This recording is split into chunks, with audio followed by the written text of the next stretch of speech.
Vos sabés que pasa cada vez que estamos trayendo medicamentos a las comunidades indígenas. Es toda esa gente afectada por el comunidad indígena, ¿verdad? Y vos sabés que estamos completamente bloqueados por manifestación que está en la calle en vez de enfrente a donde están los políticos. Y caminando una mujer con sus dos mitacueras, porque no es que todos tienen la plata para tener aire en su auto. Entonces están poniendo en peligro esa gente por manifestar en la calle, cuando no son los paraguayos comunes y corrientes su enemigo. ¿Quién es el enemigo? El Estado, los políticos. Entonces deben manifestar enfrente del Estado. Está ahí la gente.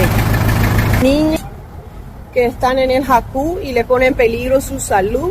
Bloquearon ambulancia, ¿verdad? Vimos una ambulancia pasar y hace más lento todo. Igual, si permiten pasar ambulancia, tarda en mover toda la gente. Puede tardar unos 5 minutos. Y entonces alguien puede morir por esos 5 minutos de parar. Así que es un poco triste que los mismos paraguayos, los haiku a los mismos paraguayos. Y en vez de manifestar en frente del gobierno, en frente a alcaldía, política, roga, manifiestan en una manera para hacer daño a otros paraguayos. No sé, eso me hace triste. Vos sabes también, cuando están acá estacionados mucho tiempo los autos, están dañando el medio ambiente porque están tirando ahí su gasolina, haciendo subir los precios de petróleo porque se está malgastando petróleo. Está haciendo subir también los precios de comida y la otra que llevan porque después toma más tiempo llegar a los supermercados. O sea, duele, hace daño a la gente común. Te digo lo cual es lo más loco. ¿Ves todo ese auto muy lindo?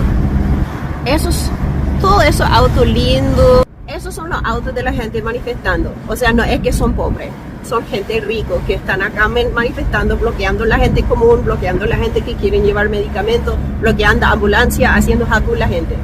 El poder de Paraguay no es en su estado, es en la gente común.